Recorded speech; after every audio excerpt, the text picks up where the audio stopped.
Okay. All right. Got the tweets out and all that. Whatever you want to call it. Know we sat here for a minute in the dark, but I'm going to start out this live stream with some. Everyone's going to love it. Some good old self promotion, baby. Yeah, that's right.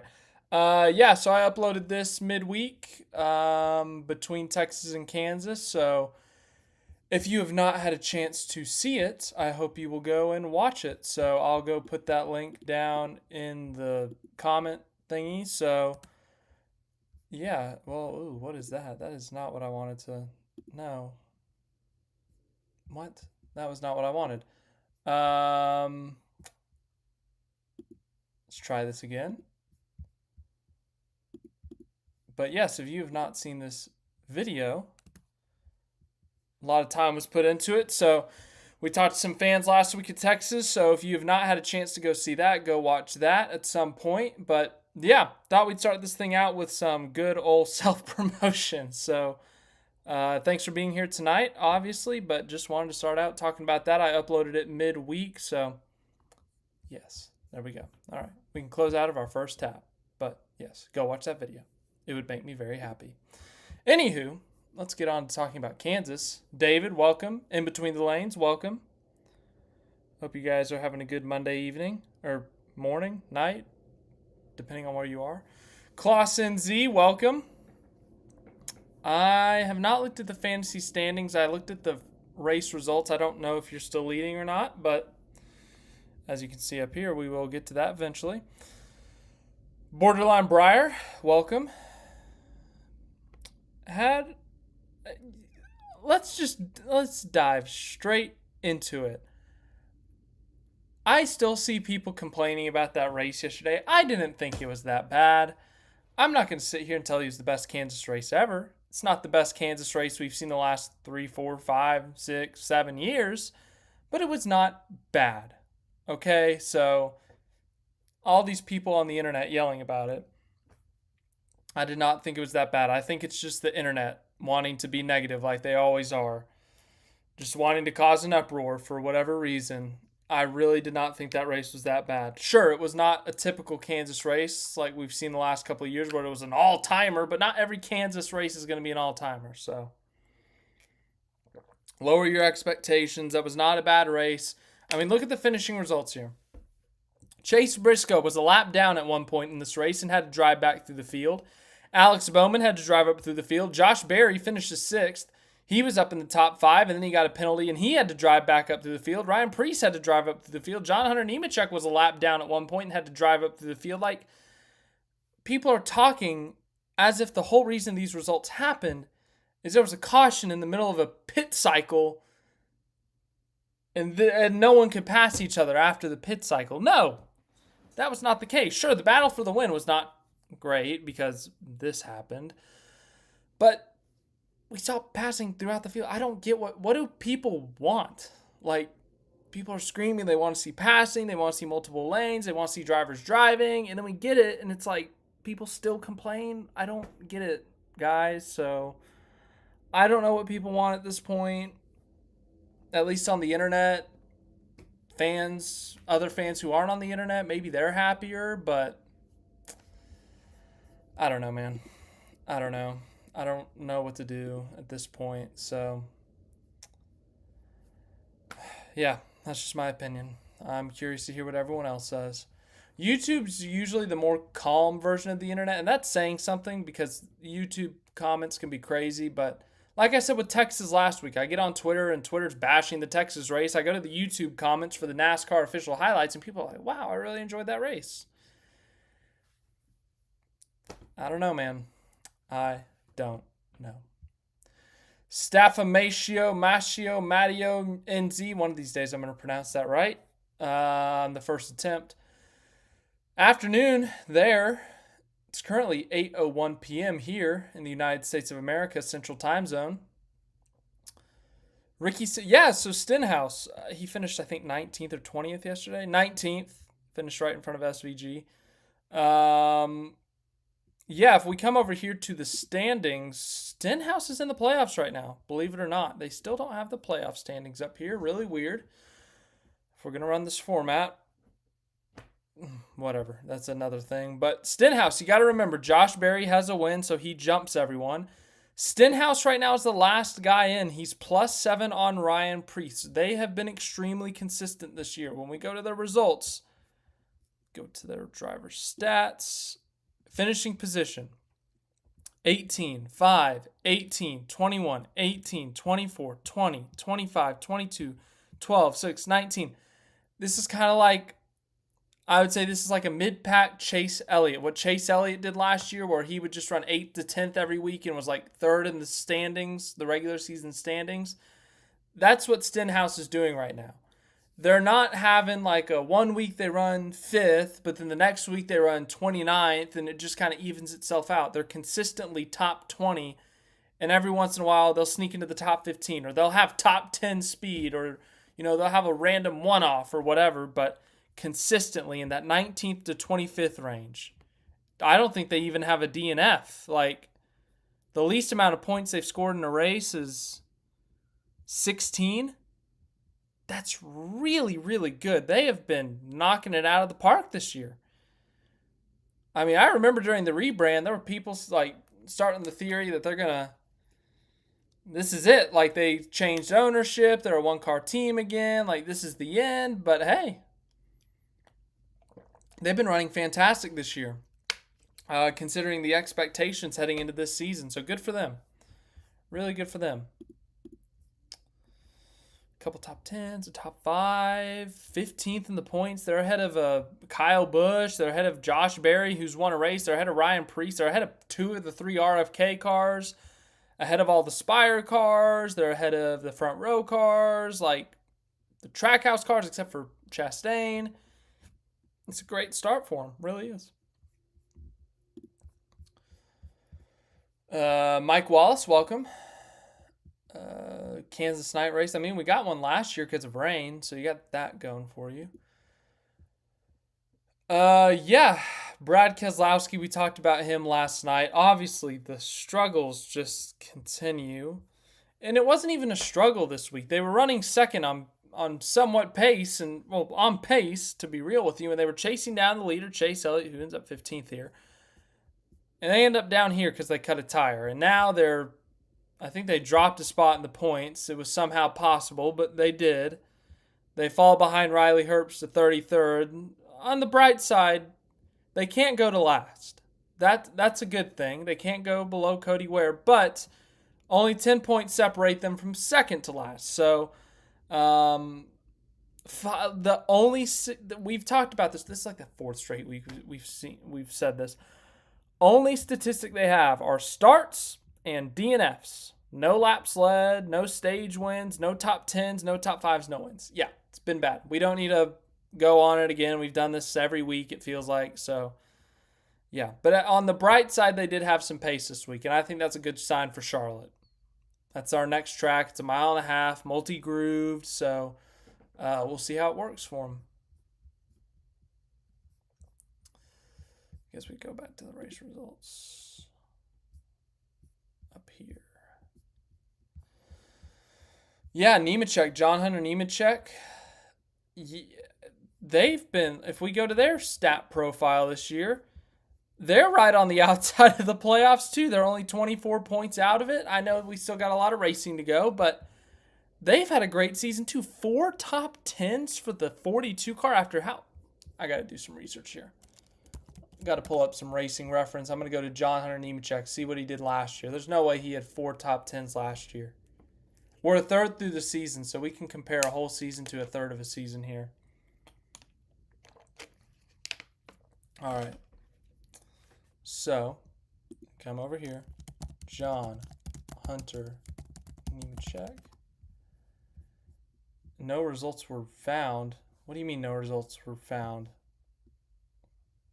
What do you... I'm just going to put in John Hunter. Maybe I spelled it wrong. No, I didn't spell it wrong. I'm just going to put in John Hunter. What? What am I doing wrong here, Racing Reference? Okay, you know what? Plan B.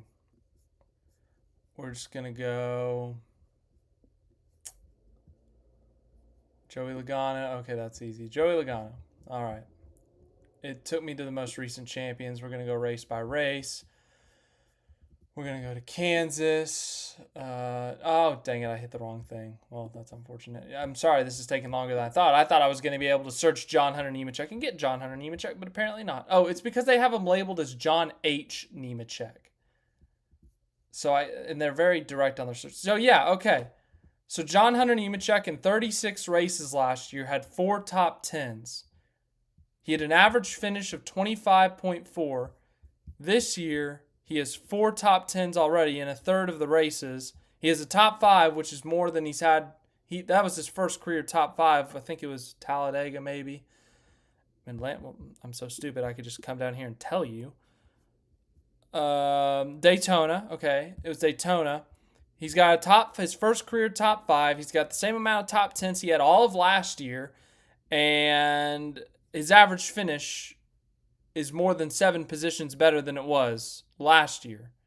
And they're 24 points out of the playoffs, and we're a third through the season. We're 1 race away from being halfway through the regular season. So, yeah, they've been incredible this year, truly. After how bad last year was for legacy, like, this is truly a huge step forward. And if we can get out of there now, if we go to his teammate, Eric Jones. All right, so this is about where they were last year. They might have been a little bit lower.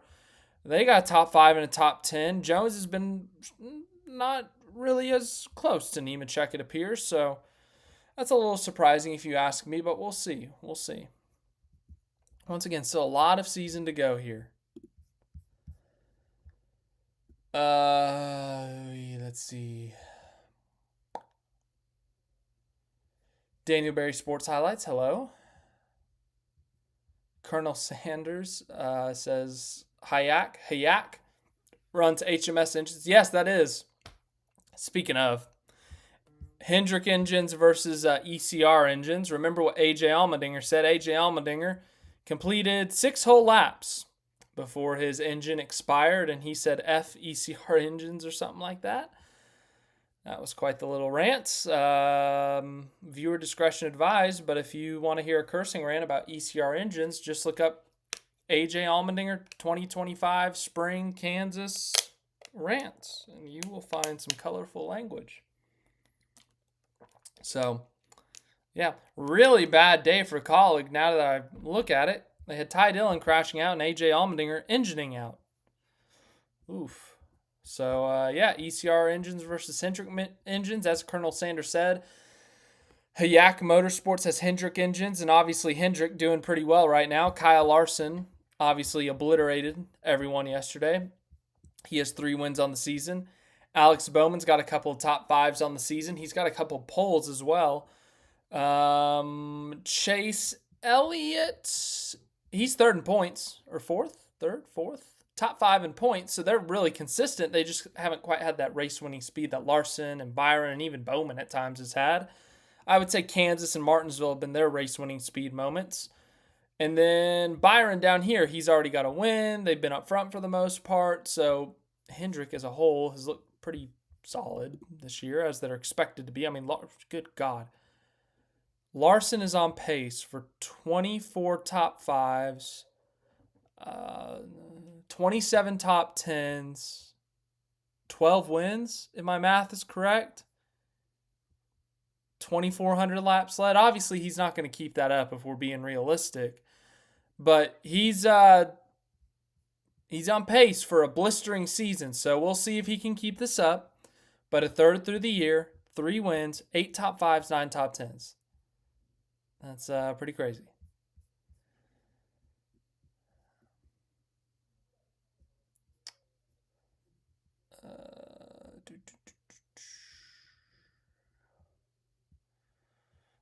Yeah, if Cody Ware wins the summer Daytona race, then yeah, Brad could finish dead last in points. It's definitely a possibility.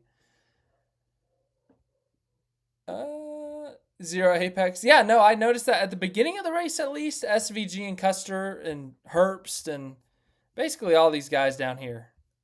Brad's probably the exception because he'll run a little bit higher, but then he just gets wrecked or he wrecks himself or whatever. But we'll see Ty Dillon back in that mix. If we're talking the back of the pack battle, it's usually Cody Ware, pretty last. And then we got SVG. It's basically this order, except just, I would say, eliminate Brad there. It's basically Ware, SVG, Custer, Herbst, Ty Dillon. Every once in a while, we'll see someone like Ty Dillon will have a great run and he'll be like up in 19th. Or Herbst will pull something out of nowhere and be running 19th or whatever. But yeah, it's usually these three. And SVG yesterday, it was actually a different story with him. We'll talk about that later. But yeah, Cody Ware, we had zero expectations for. And then Cole Custer, it's basically a first-year team.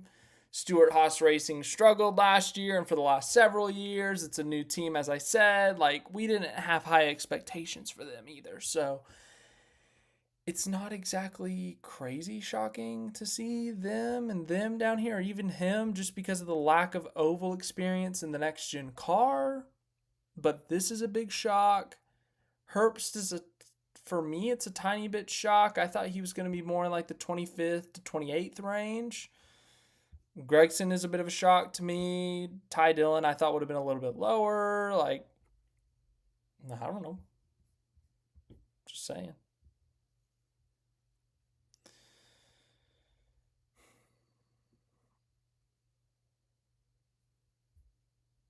Yeah, no, I can't tell you.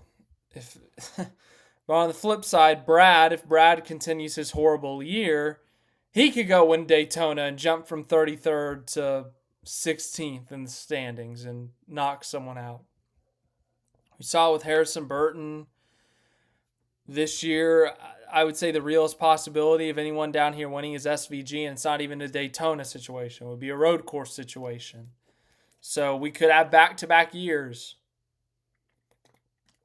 Did anyone win in the 30s in the points in 23?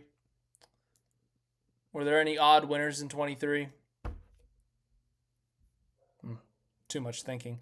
But yeah, I thought we could very well be sitting here with back-to-back years of a 30-plus place winner advancing into the playoffs because of one single race. So financially, it's a big deal for the teams, but playoffs and all that, you guys know how I feel about that. Hair, fuzz, something. I don't know. God almighty. Laps, they used to have a tab on the NASCAR website. You could click on the statistical category and it would like reorder everyone in order of whatever statistic you're trying to look at. You can't do that anymore, so you got to manually do it. But I mean, Larson, good grief. 817. No one else has led 400. Nobody. Larson's doubled it. More than doubled it. The second most laps is 386 by Byron. 318 by Hamlin, and most of that was at Martinsville. And once again, like a lot of that was at Bristol, don't get me wrong, but he led 221 yesterday. He led 400 and something at Bristol. He led 90 at Texas. That's probably most of it. If I had to guess, like, let's go back to Racing Reference. Kyle Larson. All right, I know this is going to show up on the search because there's no initial. Kyle Larson, Elk Grove, California. Active? Yes. Thank you. Racing Reference. Okay, laps led for Larson this season. He led 12 laps at Atlanta. Okay. He led 61 at Vegas. I forgot that Vegas was so funky. I forgot that he led that many laps. He led 19 at Homestead. That was an odd one because we thought he was going to dominate that, but he indeed did not. Had to clutch up to win that one. 411 at Bristol. He led 3 at Talladega, 90 at Texas, 221 at Kansas. So he's only led in 1, 2, 3, 4, 5, 6, 7. He's only led in 7 of the 12 races, and 6 of the 12 races he's led double-digit laps, and 2 of those he's led triple digits. So if you look at the statistics, 221 plus 90, that's 311. 311, 722 of the 817 have been in 3 races. Let's see. divided by 817 equals 88% of his laps led have been at Bristol, Kansas, Texas. And if you really want to you just really want to jack up that number, throw Vegas in there. Throw the 61 from Vegas, but I guess we don't have to do that. But I'm not trying to take away. I'm just saying that, like, statistically,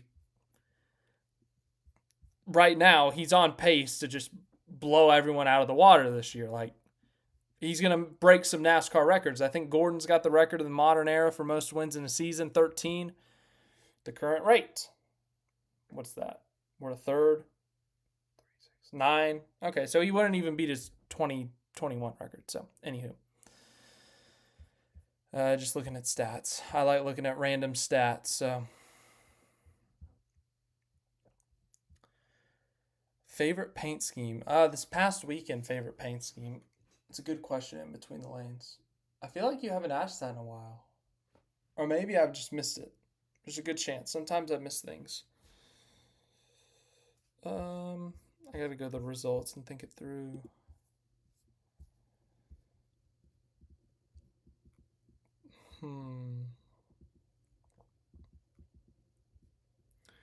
Buescher's Kroger scheme, the blue, it matched the Kroger colors. Corey Haim's Robin Hood car looked good. It was very hard to miss, but they didn't like overdo it or anything considering it was such a bright color. It's still weird to see Amazon Prime Video on a race car with Chase Elliott. I will say that. The Rebel Bourbon paint scheme is growing on me a bit, I will say. I don't think I was a fan of it at first. It's starting to grow on me. I still don't like Raptor. Columbia always has a great paint scheme. Can't complain about that. Suarez, the 99, I think it was the Choice Hotels or whatever. That was nice looking. Yeah, so there you go. David, no. Ryan Blaney is not missing the playoffs this year. He's 5th in points. He's going to win a race at some point. So, yeah, no. Ryan Blaney's not missing the playoffs this year. The only way he would is if we got a bunch of different winners, and we are nowhere close to that at the moment. We've got 6, I think. 7 maybe. 1, 2, 3, 4, 5, 6, 7. So we need 9 more winners in 14 races, and let's be real. Larson's going to win again. Byron's probably going to win again. Bell's probably going to win again. And these new winners are more than likely going to be some of these guys. So, like, Elliott's going to pick up a win, maybe, probably. Reddick's maybe probably going to get a win. Bowman, Bubba, Ross, Buescher, Briscoe. Like, these are all guys up front. So, it's not like it would nuke the playoffs. But there's also the wild card of an SVG winning at a road course. There's the wild card of Brad winning a super speedway. Cody Ware winning at a super speedway. So... And even Allmendinger and Suarez, they're also road course wild cards, I would say. So the way it feels right now, it doesn't feel like we're going to get a lot of wild cards this year, but we've seen crazier. So I'm not going to sit here and tell you we're not going to have a wild card. So, yeah.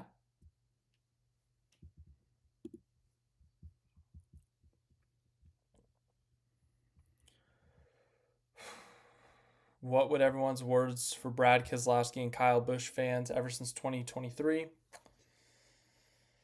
Kyle Busch, sad. Brad Keselowski, I'm going to make up a hyphen and say suddenly sad. Because Brad had a somewhat decent year last year. They got the win, and I know it didn't end great for them. Like, they got eliminated early from the playoffs, but they weren't horrendous, and they had a good 2023. And they've been good at a variety of tracks, Darlington, Martinsville, Bristol, Texas, but they just showed up this year and just disaster from the 6. And as for Kyle Busch, like, I feel like this is the lowest Kyle Busch has ever been on expectations. I would say prior to 2024, the expectation for Kyle Busch is 3+ wins a year, compete for the championship. But after 2024 happened, everyone's like, oh, okay, RCR's off, and Kyle Busch is still not fully in tune with this car. Like, we got to reset our expectations. So Kyle Busch wasn't expected to be like terrible, like down here or anything. He's really about where he was last year in terms of the points. I think he finished 18th or 19th in the points last year, but he's got a few top 10s. He about won COTA, so they had race winning speed at some point this year. Mexico's going to be interesting. We'll see how they do at Mexico. If they show up with race winning speed again at Mexico, Kyle Busch is suddenly a factor, like in terms of winning. Not that he's not. I don't ever want to fully rule out Kyle Busch, but the ovals, they've been a little inconsistent. But if they show up at Mexico and they're like top 3 all day, then okay. Suddenly everyone's going to go SVG Allmendinger is the road course wildcards to, all right, we're going to have to throw Kyle Busch in this mix, I guess, if you understand what I'm saying.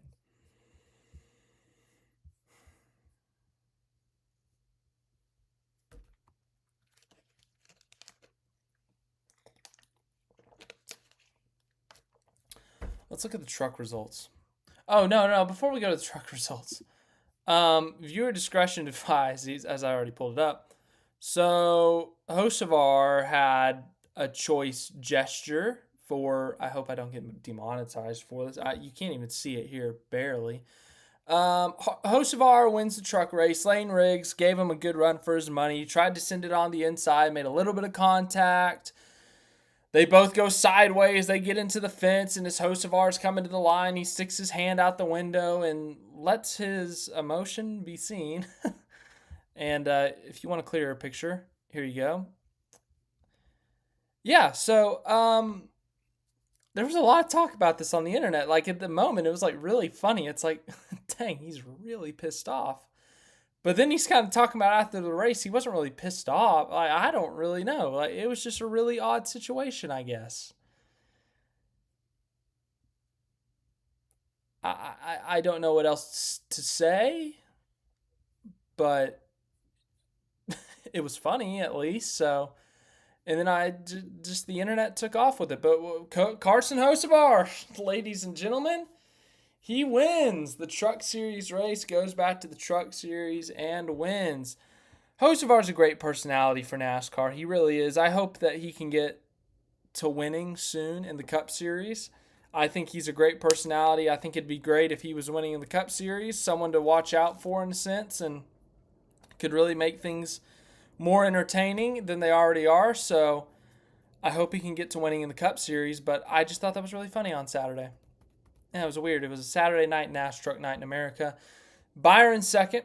Corey Heim third. They were probably the best truck, but they had some issues, and I think they had a bad pit stop or something. I can't remember exactly. Gio's having a solid season, I think. Stuart Friesen. Jake Garcia with another good run. Another pole for Jake Garcia as well.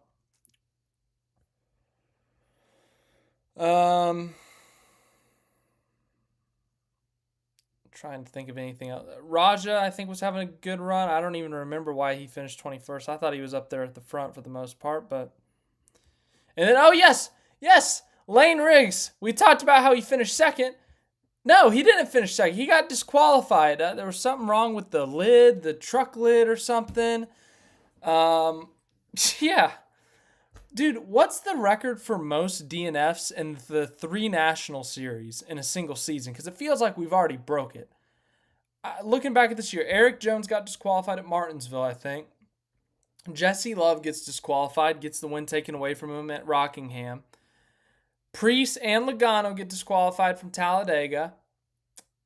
Riggs gets disqualified here from Kansas. Like,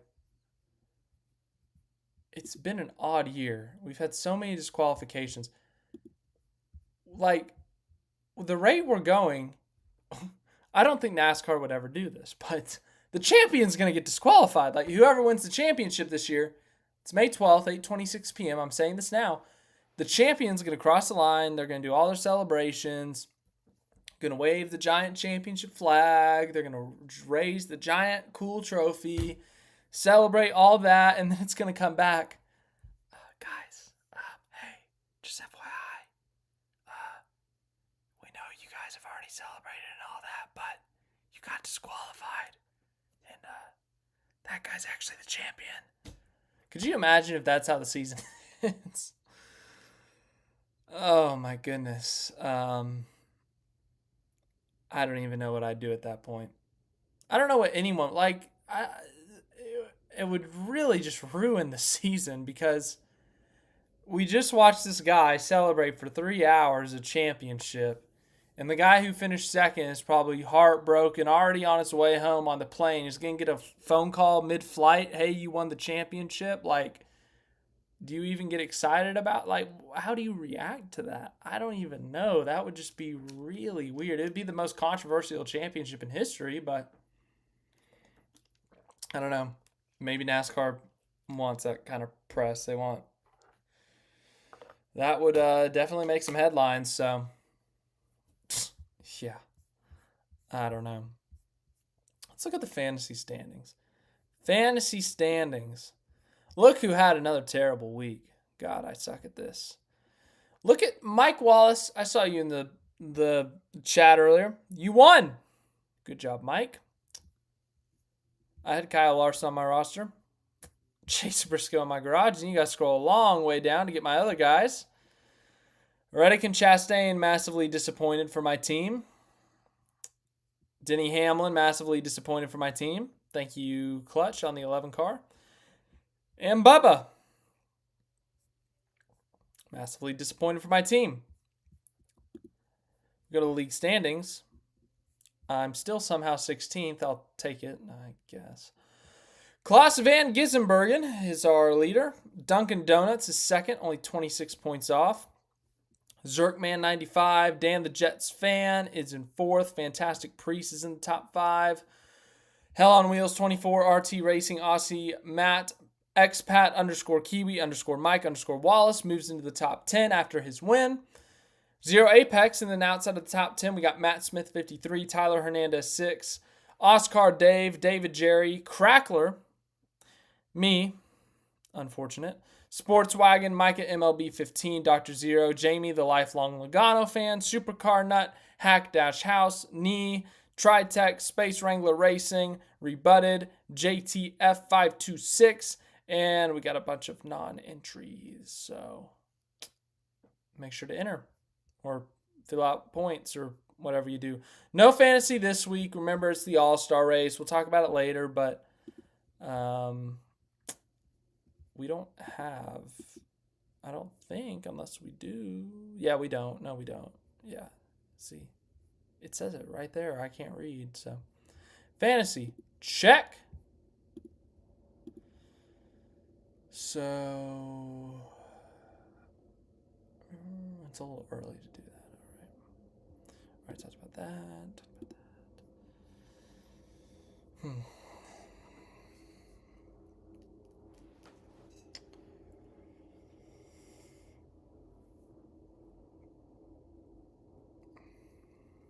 I'm trying to think of what to do here.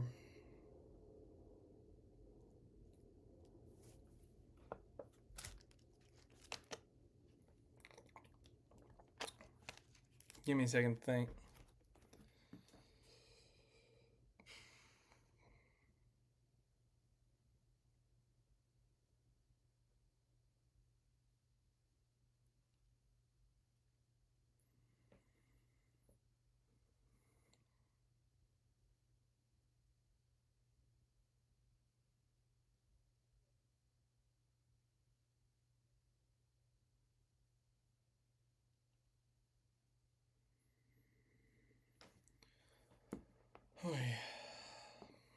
Yeah, no, that Amazon, we're all right. Yeah, look at this. We have one more race on Fox. I know some people are going to be celebrating that. I'm really looking forward to the Coke 600, not just because it's a crown jewel. It's a mile and a half with the new car, and they're really good at the new cars, really good on the intermediates, but really excited to see how Amazon does, not just with the booth, not just with the scoring monitor, to see how they put together a NASCAR broadcast. So I'm really thrilled, really excited to see where this goes, to see how this goes, to see what kind of graphics, see what innovative ways they can kind of change NASCAR broadcasting in a sense. So, really excited to see what we do. As for the other races, let's get through this first one first. We got to get through the All-Star race, obviously, but it's not a points race, so I'm not too worried about it. But getting on to Prime, I'm really excited to see how that goes. We're going to have a good stretch here in the early summer, and then the second half of the summer, we go to TNT. Got our in-season tournament. That'll be something. I mean that in a good way. That sounds very negative the way I said it, but it's going to be something, but I mean that in a very positive way. And then we don't get back to network TV till August 23rd. Big network, I should say. We only have 4 races on NBC this year. That's disappointing. What is this? I thought we just signed a new deal. Why is a crown jewel on USA Network? Have I already complained about this? I probably have. I forgot Talladega was the third to last race of the season. Good grief. That's... All right.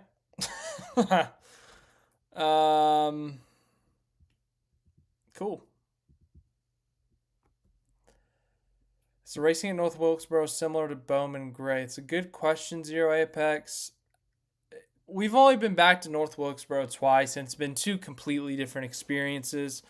Experience number 1, we had a 40-year-old racetrack with 40-year-old pavement, and the tires shredded, and we saw alternate strategies.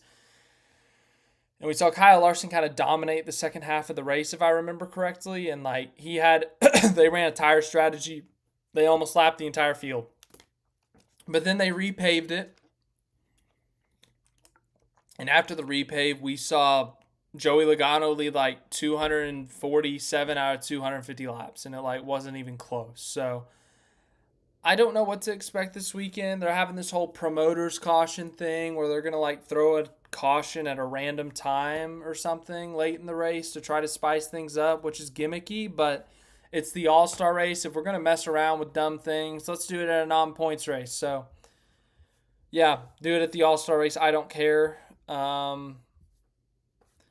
Speaking of, that was another thing I want to talk about. The fan vote came out. We talked about it a bit in our video that we made this afternoon. Harrison Burton's in the All-Star race. We'll look at the entry list later, but here are your top 5 fan vote getters, fan vote receivers, whatever you want to call it. Vote getters. So I did have it right the first time. So these are your top 5. We got SVG, we got Noah Gragson, we got Hocevar, Priest, and Bubba. So if you're a fan of a driver that is not locked into the All-Star race, go vote them in the All-Star race. It can be someone else. It can be like a Justin Haley. It can be a Cody Ware. It can be a whoever. Just go vote for your favorite driver. Try to get them in the All-Star race just in case they have a bad open. So, yeah. All right, let's do it. Let's go to the SVG recap, ladies and gentlemen. As always, I'm going to talk for about 10, 15 minutes here, talk about SVG stats. I got my notes here. Watch the onboard. I had to interrupt doing that to do the Harrison Burton video, but yeah, we're doing this. So let me just kind of go through these notes one last time, and we'll move on to that.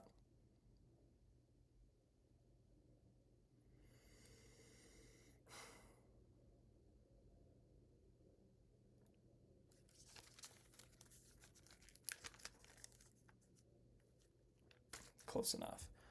What minute are we on?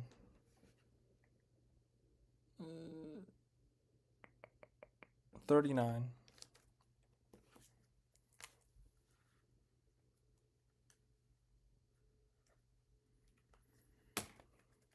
All right.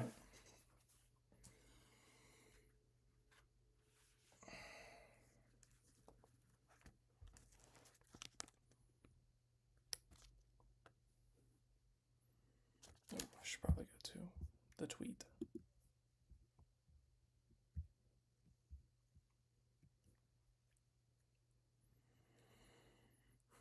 Shane Van Gisbergen picked up his second oval top 20 of the season. That first one came back at Darlington.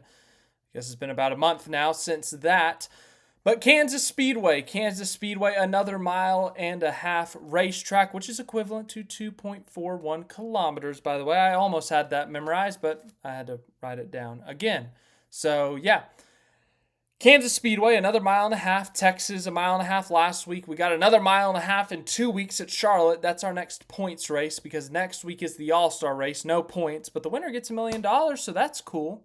Anywho, let's talk about Kansas Speedway. It's got 17 to 20 degrees of banking. That means it's progressive banking. You can run all over the track. The bottom, the middle, the top. We talked about Homestead a few weeks ago. Kind of similar to that where you can run all the lanes, but it's a different track. Like, it's a different shape. It's very similar to Vegas, I would say. So we've already been to a track similar to Kansas already, which you would think that it would help SVG with his limited Oval Cup Series experience. So with that being said, we had a crew change this week, or not a change, we had a sub or an alternate, whatever you want to call it. Josh Williams, the normal spotter for Shane Van Gisbergen, was out this week. I'm not really sure the details on this, to be honest with you, but he said, not where I was intending on watching the race today, but super thankful for a company that let me be here for my family and glad everyone is going to be okay. Let's go 88. And then you can see he's watching some data, the SMT and all that of Shane's day. So not really sure what happened there, but they did have a backup spotter today. Don't know his full name. I went to NASCAR's roster website, and I did not see it officially on that website, and I never saw a post on it, but his first name's Richard. I did get that. They said that at the end of the race. They said, thanks for filling in, Richard. So, Richard, the backup spotter. If I figure out who you are, I will do so in the comments. Anywho, backup spotter, Kansas Speedway. Let's get on to the racing. But before that, we have to talk about practice. They did have some tire issues. They had I think it was a left rear tire. Left rear tire went down on the 88 car, but it was not just an 88 thing. We saw a lot of cars in practice, even in the race, have tires go down. Teams that are pushing the limit in terms of the air pressures. Goodyear, the tire manufacturer, builder, whatever, they give their recommended air pressures for each race, each racetrack, each specific tire. And sometimes the teams push the issue. Yeah, they'll see that number and they might go a little bit lower to try to see what they can do. And a lot of teams did that this weekend. So SVG had that problem in practice, but nothing too significant. They did have to drop to the rear at the beginning of the race, but they qualified 34th. So they went back like 4 whole spots. Anywho, after that, there was a caution on lap 7, thanks to AJ Allmendinger blowing his engine. And during that caution, SVG had said that the car was really tight, so they decided, and a lot of other people decided as well, to pit. And SVG pits here. They come back out. They restart 35th. Lap 28, he said, it's a little bit better, still tight. And at this point, they had moved up a little bit. They were up to 32nd place. They pitted on lap 37, this stage long enough that you're going to have to pit somewhere in the middle. And with that caution falling on lap 7 versus a lap, let's call it 17, everyone had to pit once again in this stage. So split the stage in half, pit a little bit around halfway. I think it was an 80 lap first stage. So they pit on lap 37. 24 to go in the stage. SVG gets lapped by Kyle Larson, who was obliterating the field. He led 221 out of 267 laps. So yeah, they get lapped. They're at 29th at this point. So they're making progress, but because of Larson's rapid pace, Larson is picking him up, putting him down, lapping everyone. I think at the end of the stage, there were only like 20 cars on the lead lap. 21. I had it written down. 21 cars were on the lead lap.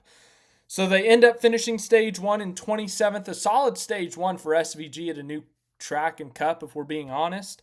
They're still a lap down, but he came on the radio, said that he felt comfortable, but when he caught the 42 and the 43 car in traffic, he started to get tighter again. But he did specifically say that he felt competitive, and we've heard him come on the radio at times when the car is not handling well earlier in the season, when he has said the car's so bad, it's so loose, it's so tight, whatever, I don't feel competitive at all. So for him to come in and say, hey, we're really competitive right now, or I feel competitive, I think that's a good sign. I would hope, I would assume.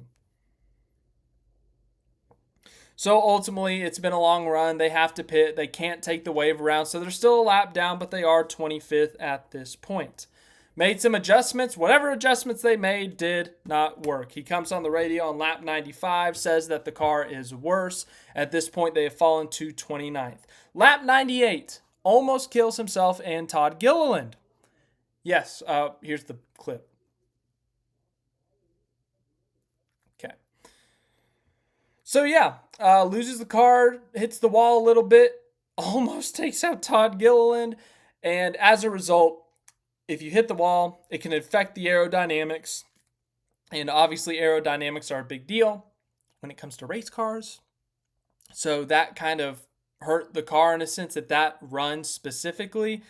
So they came over the radio. You got to know that these teams have so much technology. You got the spotter up there looking at the right side of the car. They got photographers all over the racetrack who are uploading these pictures for the teams to look at the car to see what the extent of the right side damage is. And they come over and they say, hey, it's not that bad, or it doesn't look bad enough for us to have to pit now, or for us to have to really screw our race and just, essentially end the day, go 3-4 laps down. That would have just been detrimental. So on lap 110, the car is getting worse. Obviously, you got a little bit of right side damage, and SVG comes on the radio. He had been asking for like the last 15 laps, like, hey, when are we pitting? When's it going to happen? Can we pit now? Like trying to figure out, like, this car feels terrible, damage, whatever. And so he finally says, I'm ready to pit. Like he stops asking. He just says, I want to pit. I'm ready to pit. They said not quite, just a few more laps. They were trying to split the stage in half as they did in stage 1. So finally on lap 116, they do pit from 33rd. Somewhere in here, they get lapped again. They go 2 laps down. I don't know what lap. I think it was in the middle of that pit cycle. Once again, I'm not 100% sure. But somewhere in here, they go 2 laps down. Okay, just take my word for it. Then 5 to go. The car still doesn't feel right. He said he was just trying to get to the end of the stage, trying to survive. And yeah, that's the end of stage 2. I think they end up finishing. Yep, they finished 31st. He gets on the radio, Shane Van Gisbergen does, and tells the team, I think you need to do a reset here. Steven Duran at some point said something about concrete in the wheel. I don't know if that's code word. I don't know if that's literal. But that one threw me off. What does concrete in the wheel mean? Someone smarter than me tell me what that is. So under this caution, they're 2 laps down and they have to pit. And at this point, they're like, okay, let's check the right side damage. And let's also, let's make our adjustments, make sure that the car's not completely screwed. So they do that. They take their time. They pull the fenders out on the right side. I'm assuming you can't really see it from the in-car. I'm just assuming here. Change tires, make their necessary adjustments, and they come back out, and I think they restarted where they were, 31st. 79 to go, he gets on the radio, says the right front is dead already, and then with 72 to go, there was a caution, and this is where it turns into Texas a little bit. Remember, last week at Texas, we talked about how that race was about survival for SVG. Don't get involved in the wrecks, don't over push it and wreck yourself, but just survive. Well, this week was a little bit more straightforward. Outside of this next 15-lap window that I'm about to talk about, not a lot of wrecks, not a lot of chaos. Pretty straightforward NASCAR race on a 1.5-mile track. We'll get into that a little bit more later. But he said the car didn't really feel different. They opt to not pit during this caution, which is a big deal because they took the wave around because all the leaders pitted. So the wave around essentially is if you're the first car a lap down and a caution comes out and you didn't cause that caution, you get your lap back. It's the free pass, the lucky dog. Those are the names for it. But if you're another car that's 1 lap, 2 lap, 8 laps, 26 laps down, if you stay out in the leader's pit, you can get the wave around, which gets you one of your laps back. So SVG, the 88, and a few other teams decided ultimately to get that lap back. As I just now realized that I was still on Josh Williams' tweet.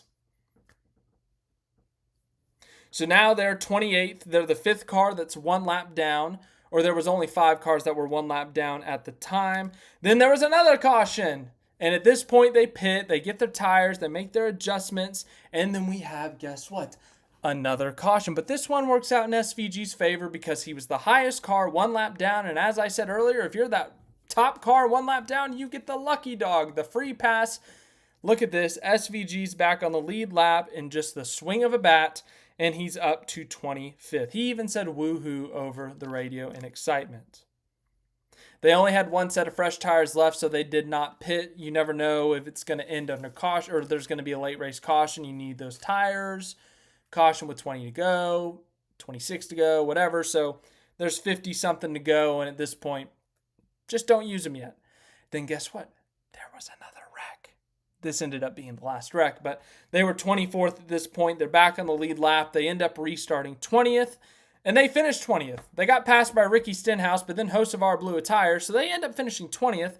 He hit the wall a lot on that final run. He was really pushing the limit. You run the top at Kansas more than anything, so you're already close to that wall, but he was really hitting the wall a lot there. They end up surviving. They finished 20th. Describe the day as a decent finish. So a top 20. Here you go. Here's a post-race post. Post-race post. Progress again today, another top 20 and getting closer to our teammates on the ovals. I think we are making the safety culture HQ88 a little bit better and starting to get closer to the fight. So when we come over to the race results, Trackhouse, 18th by Chastain, who, remember, won this race in the fall. SVG in 20th, and then Suarez was involved in a wreck. He finishes 34th. So SVG, the second highest finishing Trackhouse car, only a few seconds behind his teammate. Promising day. Second top 20 on an oval for SVG this season. Next week is the All-Star Race, North Wilkesboro, so no points racing next week. But when we do come to the points over here, we see that SVG is, got to scroll a little bit more. We're still in this. Scrolling down for SVG. 35th in the points he gains. He's only 1 point behind Cole Custer, 10 behind Brad Keselowski, and he's 13 behind his Rookie of the Year rival, Riley Herbst. We really got a heater for Rookie of the Year, but that was SVG's day at Kansas. Next week is the All-Star Race, so no points there, but he will still be trying to qualify for that race. So thanks for watching this video. I hope you guys enjoyed it. I got to get back to the live stream now, but yeah. That was Shane Van Gisbergen today at Kansas. Okay. Done with the recap. So thank you guys again for letting me do that and recap the day and whatnot. So done with my notes now.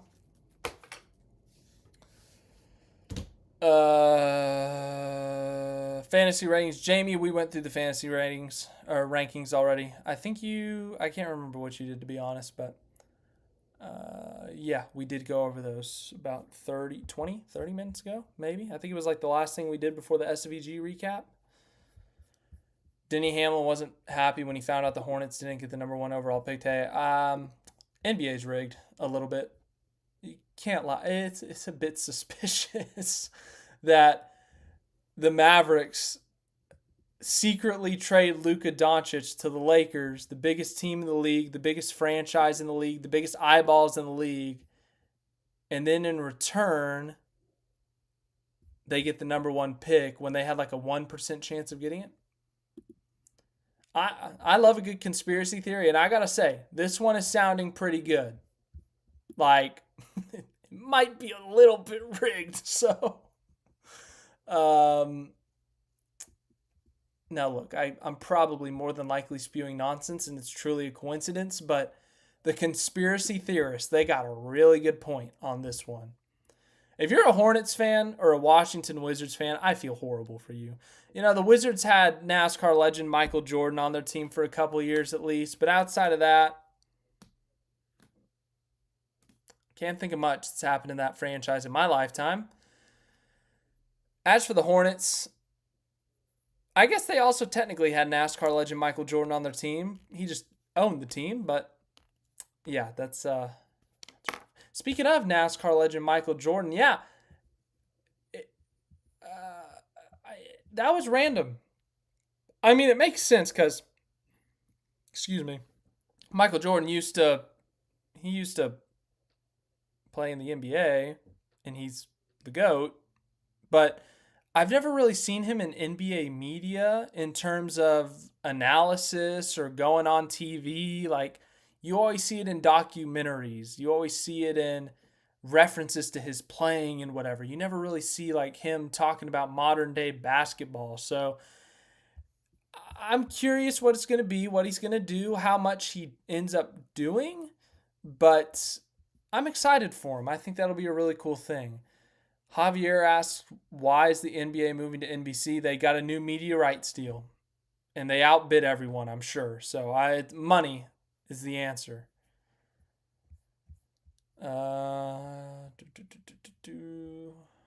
Sacrifice your picture, take it down. So borderline Briar, are you asking like I give up my hard drive here with all my NASCAR pictures? I give that up for $1,000,000?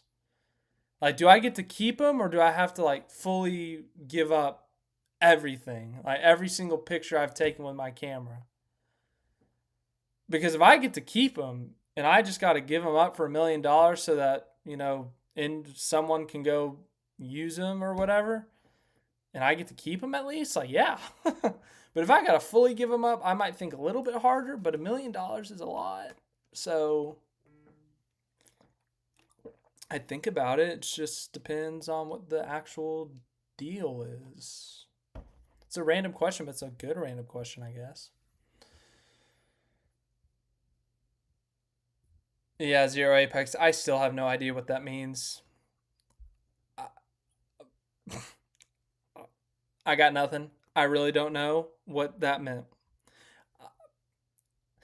Some parts of NASCAR I understand really well, like just some of the basics, and there's a few extended things I understand, but there are still a lot of mechanical things I've got no idea what they mean, and that was one of them. So, yeah. It's getting late. Wow, we blew through this. Let's do our Monday picks. So we got the All-Star race and we got the Truck Series. So let's go Truck Series, All-Star Open, Cup race. We got a lot of Monday picks to make. We got to make a Truck Series pick. We got to make our who qualifies for the main event. And we got to do our actual main event winner. So Truck Series, let's do this one quickly. Significant entries. We got Brent Cruz in the 1 truck this week. Jason Alexander in the 02. Kyle Busch in the 07. I think I know who I'm picking. Sammy Smith in the 7. Let's see here. Other notable entries in the Truck Series. I think that might be it. Yeah, that might be it. Yeah, Truck Series. Let's hear them. Let's hear our Monday picks for Truck Series. I got mine already. Suarez fan 000 is picking Andres Perez. Borderline Briar Matt Mills upset. Corey Heim is Jamie's pick. Zero Apex is going with Chandler Smith. That's actually a smart pick.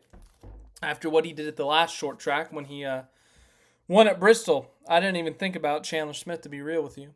Matt Crafton is Todd 1010's pick. Yeah, guys, I'm going to be boring. I'm going to go with Kyle Busch. Kyle Busch in a truck, there's no reason to pick against him. Every time Kyle Busch is on that entry list for the Truck Series, I will pick him unless he proves otherwise. I won't pick against him, so there you go. All right, let's go to the All-Star Open. All-Star Open. I think there's 2 spots available. Okay, let's see. What's the qualifying format? Is there 2 spots left? There's 2. They changed the format so much, it's hard to keep up with. All right, let's see here. Where's the All-Star Open?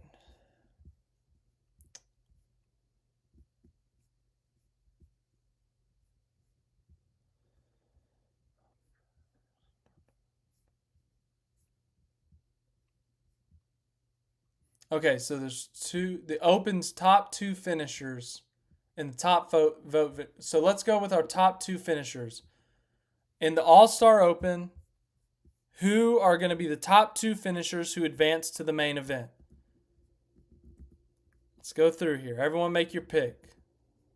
Who are going to be the top 2 who advance to the main event? Short entry list. Ooh, I think I got my picks. I think.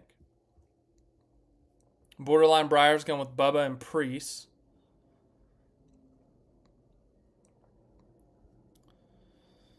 AJ and Priest is Zero Apex's pick.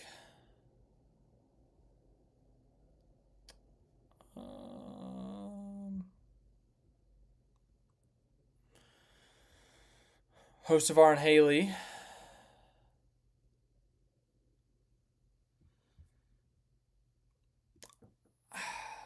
I think I like Borderline Briar's picks. I think Bubba and Priest advance. Cody wearing Chad Fincham is Suarez fan 1000 or 000's pick. Yeah, that's going to happen for sure. Gibbs and Bubba is Craig's pick. Okay. I like Bubba and Priest. I think Bubba, he's top 10 in the points this year. He's had a really solid year. He finished second in this race a couple of years ago. I think he's going to have a great chance to win the All-Star Open. And then Ryan Priest is a great short track driver. He's also had a fantastic year. Those are probably going to be top 2 in the odds if I had to guess. So I'm going to go with those 2. I'm going to go Bubba and Priest. Now, who wins the All-Star fan vote? This one's a little harder to predict at times. Todd and Riley Herbst. That's Noah's pick. Yeah, Craig, you can change. You just got to say that you're changing. Sometimes people will list like 7 names, and I'm like, whoa. In this case, yes, you can pick 2 names, but some people like change and change and change. If you're going to change, just change it once, please. Bubba and Gregson is Craig's new pick. I think the fan vote, Gregson's won it the last couple of years, I think. Gregson seems to have a good hold on the fans. So, yeah, he's won the last 2. So, I'm going to go with Gregson. It's boring, or not boring, but like it's predictable based on the last couple. But I'm going to go with Gregson. I don't know. Sounds fun. SVG is going to win the fan vote according to Hamlin tonight. Fan vote's going to be Hocevar according to Zero Apex. Borderline Briar and Craig say SVG. We're all talking about guys who are in the top 5 of the fan vote. SVG, Hocevar, Gregson. So we'll see. We got a lot of SVGs. We'll see. I mean, we're talking about 10 people here, but we'll see if this ends up being a bigger thing because maybe he's got a bigger following over here than we know. But I'm going to go with Gregson still. Now let's go to the main event. Who's going to win the NASCAR Cup Series All-Star Race? Now remember, we do have a significant entry in this field. It's a rare moment that we see a significant entry in the All-Star race. Harrison Burton is in the 51 to guarantee Rick Ware Racing their first ever spot in the All-Star race. In fact, I'm going to go with the bold prediction that Harrison Burton finishes top 10. Bold prediction, out of 23 cars, Harrison Burton will finish in the top 10. I don't know. I'm just throwing it out there. I'm blindly throwing that out there. All-Star race winners, let's hear them. Progressive Luigi 100 says Cindric. David says Kyle Busch. Jamie says Logano. Jamie's picking Logano. That's a bold one right there. Unexpected pick from Jamie there. Zero Apex has Byron. Craig says Logano. Craig. Oh, yeah, I just read that. I read it the same either way, Craig. Jamie really emphasizing Logano here. Jamie, of course, if we go back to the fantasy standings, the lifelong Logano fan. I really don't know who I'm going to pick this week. Really don't know. Winner will be DQ'd. Oh, my goodness. So Blaney is Borderline Briar's pick. And hey, just a reminder, Kyle Larson will be qualifying the IndyCar, so there's a chance he's late. So I think he's planning to get there in time to start, but you never know how things work out. Like he could be late. I don't know. Just saying. Anywho, just factor that in if you're going to pick Kyle Larson, which no one has, but I don't know what I'm saying at this point. Who's going to win $1 million? I don't know, man. The All-Star race is so random, and they're going to have this promoter's caution. It's going to get crazy. No, Harvick's not. I'm assuming Allgaier's the backup. But for my Monday pick, I'm literally... Guys, look, I'm closing my eyes and looking away. I'm just going to scroll, wherever my mouse lands. This is who I'm picking. 3, 2... Denny Hamlin. Oh, thank goodness. Woo! All right, it gives me a normal pick. The random scrolling gives me a somewhat normal pick. Denny Hamlin is my pick to win the All-Star race. I was really scared where that was going to land. I thought that was going to land on, let's see who's up here. Austin Dillon. I thought it was going to land on like Austin Dillon or something. Denny Hamlin is my pick to win. Oh, man. You're never going to see me pick like that again. Or if you do, it's going to be a rare moment. But Denny Hamlin is my all-star pick. So, if Austin Dillon wins now, well, then darn. Guess I should have picked him. But that's the story of my life. I say that every week that I should have picked him. So, not Austin Dillon, but whoever ends up winning.